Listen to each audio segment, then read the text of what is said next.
Pemirsa, gempa berkekuatan 5,8 skala Richter terjadi yang berpusat di Pulau Lombok, tepatnya Lombok Timur, Nusa Tenggara Barat. Meski tidak terlalu keras, guncangan gempa terasa hingga Pulau Dewata, Bali.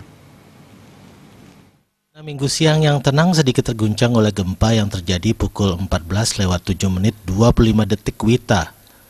Menurut BMKG, parameter sementara gempa tersebut adalah pusat gempa terletak pada kedalaman 10 km di 8,30 lintang selatan, 116,60 bujur timur.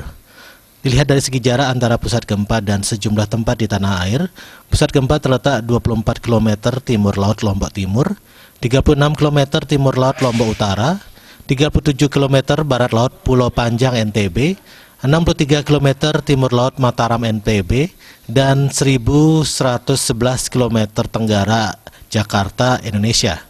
Gempa disebutkan tidak berpotensi memicu tsunami. Belum ada laporan terkait kerusakan maupun kerugian akibat gempa. Masyarakat diharapkan tidak panik dan selalu mendengarkan arahan pihak berwenang.